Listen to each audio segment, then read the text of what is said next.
The news, good evening. The Seychelles Central Bank has unveiled a 500 million rupee package of rescue credit for businesses struggling because of the COVID-19. It's releasing the funds to 3 commercial banks to provide loans for businesses with a maximum annual revenue of 25 million rupees. Faced with a cash squeeze, businesses will be able to apply from Monday for loans on easy repayment terms. The Seychelles Central Bank Cash Lifeline will be released to the Seychelles Commercial Bank, Credit Union and Development Bank. Businesses will be able to apply for loans at 1.5% interest over 3 years. The Central Bank's First Deputy Governor, Christophe Edmond, says the credit line can then be used to settle bills including tax. In terms of what this facility or this credit line will cover, it will include payment of rent, salaries, especially those companies or businesses that have not received assistance from Ministry of Finance, or in case that any of these businesses would like to pay their employees more than what has been provided by the Ministry of Finance. In addition, it will also cover some element of taxes.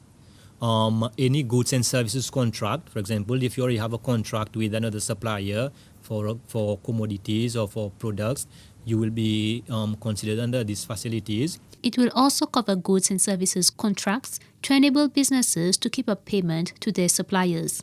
But Mr. Edmond was quick to point out the support isn't across the board. If you've been assisted under any other measures that has been put in place by government, this will not be considered under this private sector relief scheme.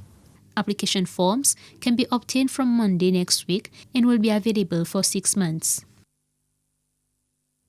Education Minister Jean Siméon paid a visit to the Perseverance primary and secondary schools today to inspect preparations ahead of next week's return to the classroom.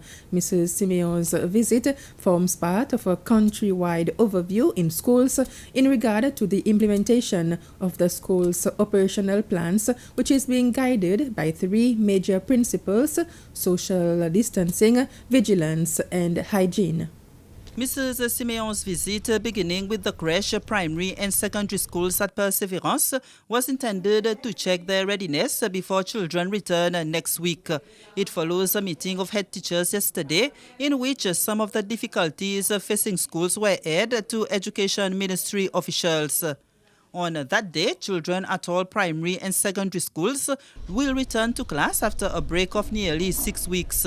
This morning, Mrs. Siméon saw how emphasis is being placed on hygiene, vigilance and social distancing, with school desks being spaced apart and health screening measures introduced.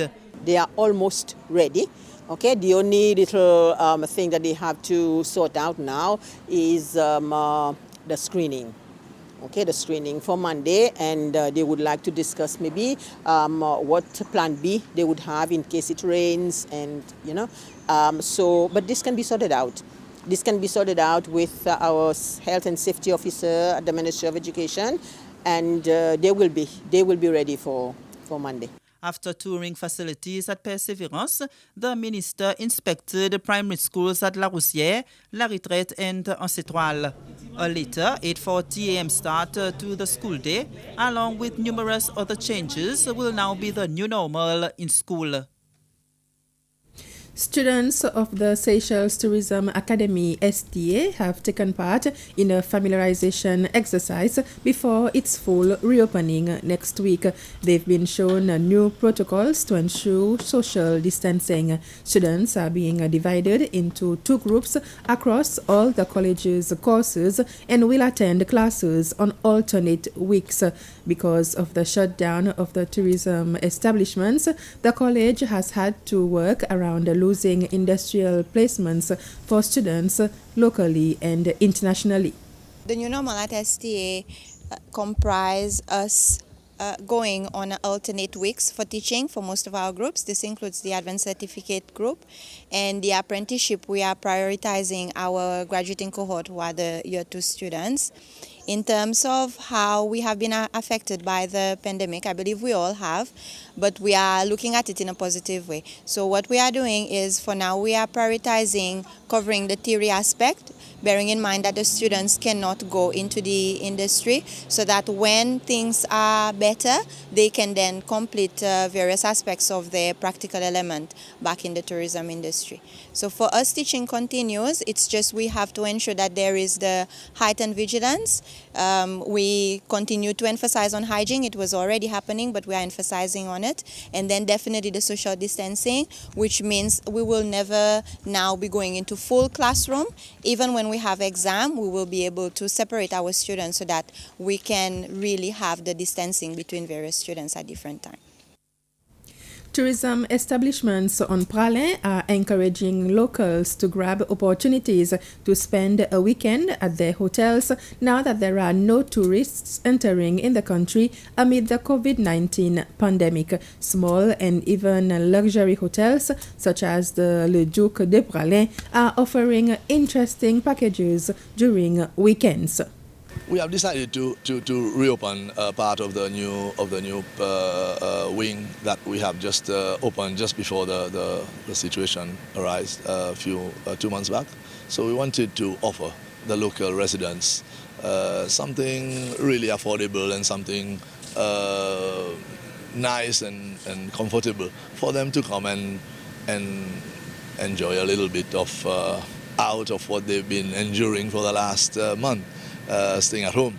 And we're not offering just a room, we're offering a full package, including, we have the beautiful beach next door, we have a beautiful restaurant, a good bar at the restaurant. So we want to, and good service, we want to offer something very affordable where the local residents can come and enjoy and really see the value for money and enjoy themselves at the same time.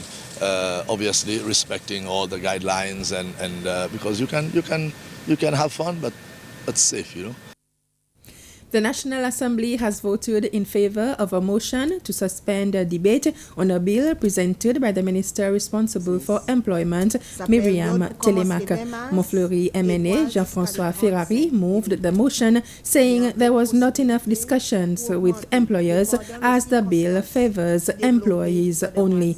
The bill is introducing 2 amendments in the Employment Act. A new provision prevents employers from retaining or effecting any variation to an employee's salary. The second suspends an employer's right to enter into negotiation to lay off or make redundant an employee.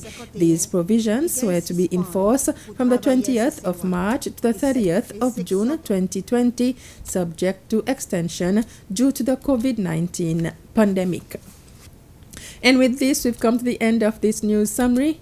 Thanks for watching.